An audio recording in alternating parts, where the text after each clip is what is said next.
Então, nós temos aqui agora Galileu Galilei, né, um pensador já de séculos depois de Copérnico. Copérnico aí é entre o século XV e XVI. Galileu é do século XVIII, certo? Século XVII. Bom, o que Galileu vai fazer inicialmente? Ele vai retomar as obras de Copérnico, que até então ainda não era algo que a igreja via com bons olhos, nem mesmo os seus estudos, certo? E quando ele faz isso, ele aprimora aquilo que ele já vinha vendo, que ele vinha fazendo, que é a observação do universo. Então, Galileu ele vai ser uma figura fundamental para nós pensarmos não só a mudança do homem em relação ao universo, mas também a mudança do homem em relação ao que é ciência. Os primeiros passos para se pensar na sistematização do conhecimento científico. Ele é o primeiro a fazer experimentos. Ele é o primeiro a, de uma maneira clara, concreta, fazer uma experiência científica.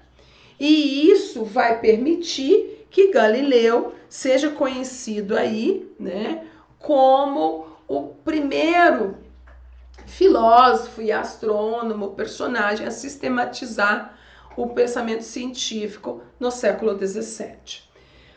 Pois bem, o que ele vai fazer inicialmente? Então, inicialmente, ele vai, né, revisar os trabalhos de Copérnico e chegar à conclusão de que, de fato, Copérnico tinha razão e que a Terra não é centro do universo e o Sol é que está no centro e os planetas estão girando em torno de si. Galileu chega a essa observação a partir de trabalhos, né, de cálculos e de noites e noites e noites olhando para o céu, certo?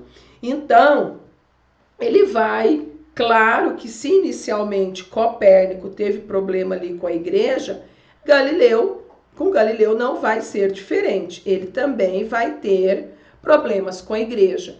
E ele vai enfrentar aí o tribunal da Inquisição, que era responsável por julgar as questões de heresia. O que é uma heresia? É toda uma afirmação, uma postura, uma atitude que contraria os dogmas da igreja, contraria as regras da igreja.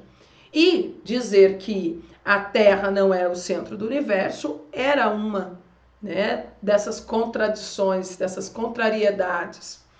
Bom, o Galileu vai se manter firme, vai resistir, vai enfrentar esse tribunal, sob pena até mesmo da morte.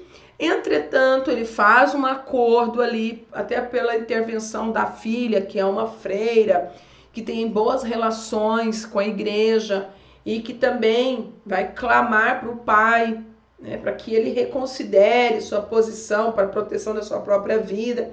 Bom, Galileu não reconsidera, mas ele decide, então, ele faz um acordo, se distanciar da pesquisa e destruir o seu material. Bom, acontece que sim, ele se afasta, ele passa os últimos anos da sua vida, né, distante da produção científica, não tem mais contato na cidade, não faz mais publicações.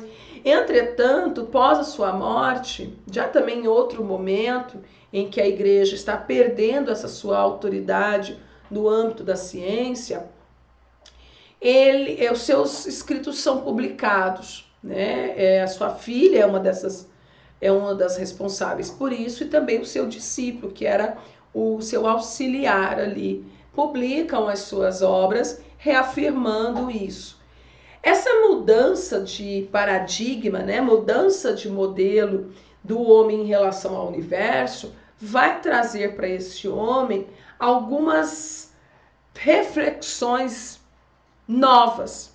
E isso vai lançá-lo num universo, num mundo, numa realidade totalmente diferente, não mais orientada por um ser divino, mais orientada pela ciência, orientada pela matemática, pela filosofia. E aí nós vamos conhecer os desdobramentos dessa situação, certo? Outra coisa que eu quero reforçar com vocês aqui é que Galileu, quando está, né, fazendo todo esse seu exercício de tentar demonstrar, porque ele faz várias reuniões em sua casa, ele monta o universo, como ele, o sistema solar, como ele acredita que seja. Alguns dizem que tinha um errinho ou outro, mas nada que significante diante das limitações que ele tinha para se certificar disso, são cálculos matemáticos.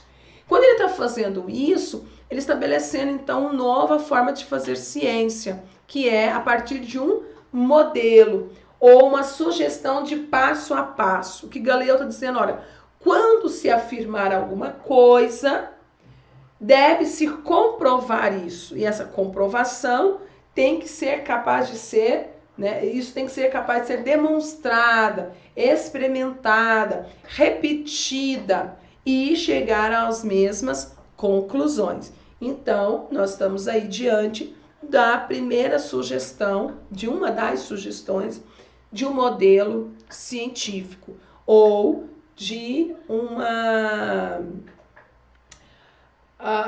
método científico, certo?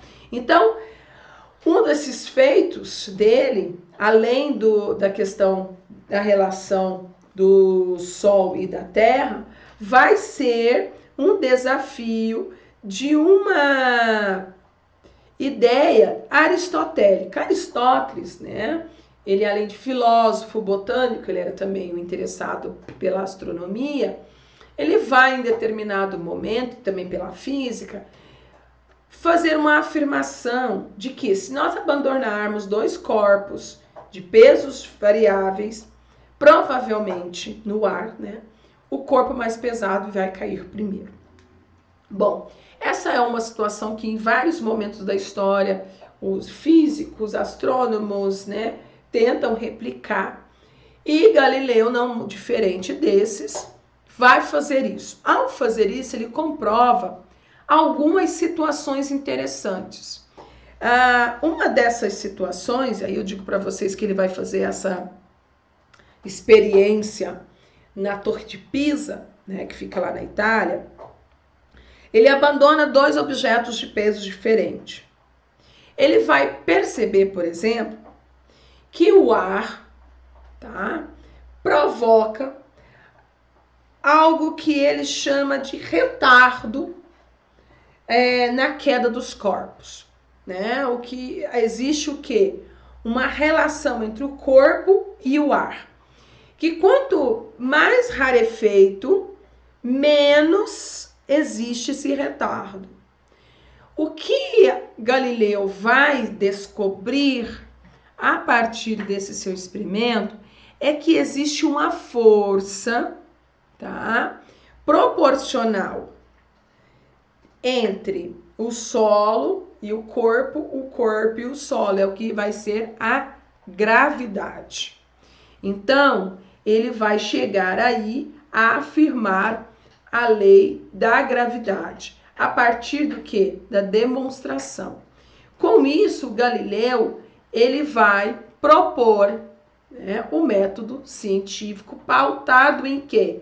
Primeiro, na observação. Eu observo e consigo identificar a relação de causa e efeito ou a contrariedade de causa e efeito. Sempre que um evento acontece e tem um resultado, ele está dentro de uma normalidade. Se ele acontece, um evento acontece e tem um resultado diferente, eu estou observando e eu vou procurar a causa disso. Quando eu vou procurar a causa disso, eu vou levantar N possibilidades. Entre essas N possibilidades, para que eu possa certificar, ter uma certeza, é necessário que eu faça o quê? uma experimentação. E aqui, esse materialzinho aqui que a gente está vendo, ó, esse plano inclinado aqui, que se vocês traçarem aqui, né, um ângulo de 90 graus, é o primeiro experimento que nós temos notícia que Galileu fez, certo? Ele faz todo esse aparelho aí, leva para uma sala de aula e demonstra. E o que ele quer com isso? É dizer que as ideias, né, devem ser capazes de serem testadas, experimentadas. E usando o que? A matemática. Por quê? Porque tem que haver uma regularidade. E é a matemática que assegura essa regularidade.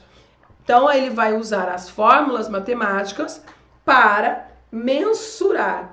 A partir daqui, a matemática ela ganha um espaço considerável na ciência, porque é a partir da matemática que vai haver as justificativas. Então, a ciência é uma maneira de matematização dos fenômenos, tá? Da ocorrência dos fenômenos.